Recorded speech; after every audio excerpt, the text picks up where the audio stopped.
बहुत समय पहले की बात है। एक दिन रमेश सरपंच के बगीचे में साफ सफाई का काम कर रहा होता है। पूरा दिन मेहनत करने के बाद जब वो रात को वापस आता है, आप हाथ मुंह धो लो, मैं जब तक खाना लगाती हूँ। माँ, आज आपने खाने में क्या बनाया है? आज बना है आलू गोभी। क्या माँ, जब देखो आलू गोभी। मुझे तो मुर्गा खाने का बहुत मन है, पर माँ रोज रोज आलू गोभी बना देती है। ठीक है, आज ये आलू गोभी खा लो, कल मैं मुर्गा ले आऊंगा, फिर खूब पेट भर कर खाना। काफी रात हो जाती है, सब लोग सो जाते हैं। उसके बाद एक भूत उनके घर में घुस आता है और ऐसे घूम रहा होता है जैसे किसी की तलाश में है। ये इस गांव का आखिरी घर था, पर अब इस घर में भी कोई मुर्गी नहीं है। अब मैं क्या करूं? मैंने गांव के सारे मुर्गे मुर्गी तो पहले ही चुरा लिए हैं, पर वो सब मिलाकर 100 ही हुए हैं। अब 101 की गिनती पूरी करने के लिए आखिरी मुर्गा कहाँ से लाऊं? भूत निराश होकर घर से वापस जाने लगता है, पर अचानक उसे एक ख्याल आता है। क्यों ना मैं अंदर सो रहे उस बच्चे को ही मुर्गा बना दूं। ऐसे मेरे पूरे 101 मुर्गों की गिनती पूरी हो जाएगी। भूत दोनों में से राहुल को गोद में उठाता है और हवा में उड़ता हुआ घर से बाहर निकल आता है। राहुल इतनी गहरी नींद में होता है कि उसे पता ही नहीं चलता कि उसे किसी भूत ने उठा लिया है। भूत उड़ता हुआ उसे एक घर में ले जाता है। उस घर में बहुत से मुर्गे मुर्गियां पिंजरों में बंद चिल्ला रहे होते हैं। उसके बाद भूत राहुल को जमीन पर लिटा देता है और उसके चारों तरफ लाल रंग का घेरा बना देता है। शैतानों के शैतान, ये है आपका नया मेहमान। भूत घेरे के चारों तरफ गोल गोल घूमने लगता है और राहुल के ऊपर जादू करने लगता है। कुछ देर बाद राहुल एक मुर्गे में बदल जाता है।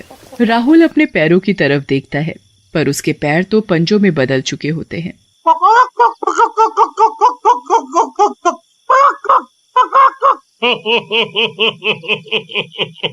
आखिर हो ही गए मेरे पास पूरे 101 मुर्गे।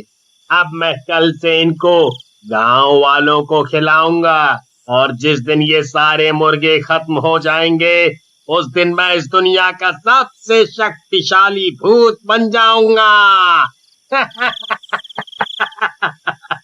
अगले दिन भूत अपनी दुकान खोलकर बैठ जाता है और गांव वालों को मुर्गे बेचने लगता है। दूसरी तरफ अगली सुबह रमेश वापस सरपंच के घर काम करने के लिए निकल रहा होता है। मैं जा रहा हूँ, शाम को आते वक्त राहुल के लिए मुर्गा लेता आऊंगा। जी ठीक है। रमेश काम पर चला जाता है और कमला अपने घर के कामों में लग जाती है। किसी को अभी तक इस बात का एहसास भी नहीं होता कि राहुल घर से गायब है। राधिका भी उठकर घर के काम में अपनी माँ का हाथ बटाने लगती है। राधिका, जरा इस राहुल को जाकर उठाना तो। दिन चढ़ाया है पर ये लड़का अभी तक सो रहा है। नहीं माँ, मैं जब उठी तब वो अपने बिस्तर पर था ही नहीं। वो जरूर अपने दोस्तों के साथ खेलने गया। आप उसे कुछ कहते नहीं हो ना, इसलिए अपनी पढ़ाई लिखाई छोड़कर बस खेल कूद में ही लगा रहता है। अब मैं क्या करूं, ये सुनता भी तो नहीं। आज आने दे इसे, अच्छे से इसकी खबर लूंगी। कमला और राधिका फिर से अपने कामों में लग जाते हैं। काफी देर हो जाती है। दिन के खाने का भी वक्त हो जाता है, पर राहुल घर नहीं आता। अब कमला और राधिका को राहुल की चिंता होने लगती है। इतनी देर तक तो कभी बाहर नहीं रहता। राधिका बेटा, तू जरा जाकर तो देख कि कहाँ खेल रहा है ये लड़का। जी माँ, आप चिंता मत करो, मैं अभी उसे पकड़ कर लाती हूँ। राधिका गांव में हर जगह राहुल को ढूंढने लगती है और उसके सारे दोस्तों के घर जाकर भी उनसे राहुल के बारे में पूछती है, पर राहुल का कुछ पता नहीं चलता। वो घर आकर अपनी माँ को बताती है तो वो और ज्यादा परेशान हो जाती है। अब तो इनके आने का ही इंतजार करना पड़ेगा, वो आएंगे तभी कुछ होगा। दोनों रमेश के आने का इंतजार करने लगते हैं और रमेश इस बात से अनजान कि उसका बेटा राहुल कहाँ है, वो सरपंच के बगीचे में काम कर रहा होता है। काम खत्म करने के बाद रमेश घर आने लगता है। तभी उसे याद आता है कि उसे राहुल के लिए मुर्गा लेना है। वो मुर्गा खरीदने जा ही रहा होता है कि तभी उसे आवाज आती है, मुर्गे की मीट ले लो, मुर्गे की मीट। अरे, यहाँ कौन मीट वाला आ गया? खैर मुझे क्या, मुझे तो मीट लेने से मतलब है। रमेश मीट की दुकान पर जाता है जहां वो भूत एक आदमी के भेस में दुकान पर बैठा होता है। उसकी दुकान में खूब सारे पिंजरे होते हैं जिसमें उस भूत ने अपने सारे मुर्गों को बंद कर रखा होता है। अरे भाई, ये दुकान पहले तो यहाँ नहीं थी। हाँ भाई साहब, मैंने आज ही ये दुकान खोली है। अच्छा, ये तो अच्छी बात है।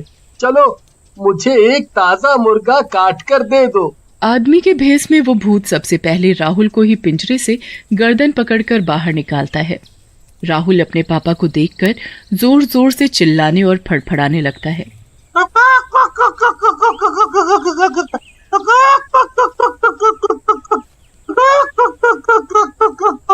रमेश को कुछ अलग सा महसूस होता है।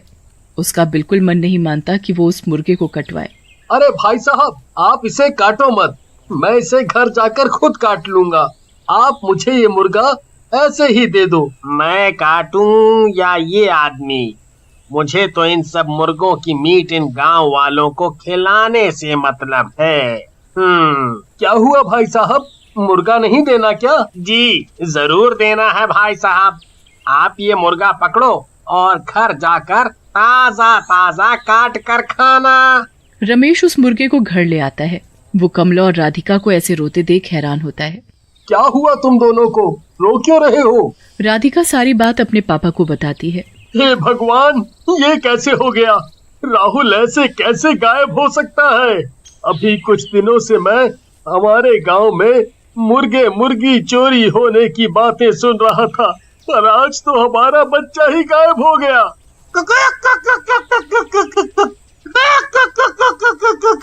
ये क्या ले आए?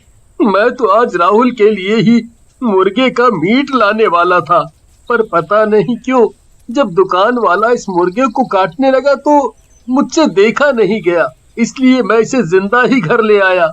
अब इसे यहीं छोड़ो और अपने राहुल को ढूंढो। रमेश और कमला सुबह होते ही वापस राहुल को ढूंढने निकल पड़ते हैं, पर पूरे गांव में राहुल का कुछ पता नहीं चलता। वो निराश होकर घर वापस आते हैं तो उनका मुर्गा उछलता हुआ खुशी से उनके पास आकर चिपकने लगता है। क्या मुसीबत है ये, हटाओ इसे मेरे पास से। एक तो मेरा बेटा नहीं मिल रहा और ऊपर से ये मुसीबत। बहुत दिन गुजर जाते हैं पर राहुल का कुछ पता नहीं चलता। यहाँ भूत रोज दिन में अपना भेष बदल कर अपनी मुर्गे की दुकान खोलकर बैठ जाता है और जादू किए हुए मुर्गों का मीट लोगों को बेचने लगता है। काफी दिन हो जाते हैं और भूत के सारे मुर्गे खत्म हो जाते हैं, पर अभी भी उसमें वो शक्ति नहीं आती जो आनी चाहिए थी। कुछ तो गड़बड़ है। मैंने तो पूरे 101 मुर्गों की बलि देकर लोगों का उनका मीट खिलाया है, फिर मुझ में वो शक्ति क्यों नहीं आ रही? आखिर कहाँ कमी रह गई? भूत यहाँ वहाँ घूमने लगता है और उसे अचानक राहुल के बारे में याद आता है कि उसने बस उसी मुर्गे को बिना काटे बेच दिया था। कहीं वो बच्चा जिसे मैंने मुर्गा बनाया था वो अभी तक जिंदा तो नहीं? कहीं ऐसा तो नहीं कि उस आदमी ने उसे मारा ही ना हो? आज अमावस की रात है। मुझे उस मुर्गे को रात 12 बजे से पहले ढूंढना होगा, वरना वो अपने असली रूप में आ जाएगा और मेरी सारी मेहनत बर्बाद हो जाएगी। भूत उस मुर्गे को ढूंढने निकल पड़ता है, पर वो मुर्गा तो मजे से अपने ही घर में खेल रहा होता है। अब तो रमेश, कमला और राधिका सब उस मुर्गे को प्यार करने लगे थे। भूत सारे गांव में ढूंढने के बाद आखिरकार रमेश के घर पहुंच जाता है और मुर्गे को देखकर बड़ा खुश होता है। भूत घर में घुसकर मुर्गे को दबोच लेता है। वो बुरी तरह फड़फड़ाने और चिल्लाने लगता है। मुर्गे की आवाज सुनकर सब बाहर आ जाते हैं और भूत को देखकर घबरा जाते हैं। तूने इस मुर्गे को क्यों नहीं मारा? तेरी वजह से मेरी सारी मेहनत बर्बाद होने वाली थी। इस मुर्गे को छोड़ दो, ये हमारा है। कभी नहीं, कभी नहीं। भूत मुर्गे को लेकर भाग ही रहा होता है, तभी मुर्गा उसके हाथ से निकलकर भाग जाता है। भूत उस मुर्गे के पीछे पीछे भागने लगता है। मुर्गा कभी पलंग के नीचे घुस जाता है। भूत उस मुर्गे को पकड़ने के लिए पूरे घर में भागने लगता है। इतने में 12 बज जाते हैं और वो मुर्गा अचानक राहुल बन जाता है। राहुल को देखकर सब लोग खुशी से पागल हो जाते हैं। वो भूत वहाँ से गायब हो जाता है। उसके बाद राहुल सारी बात अपने घर वालों को बताता है और सब खुशी खुशी रहने लगते हैं।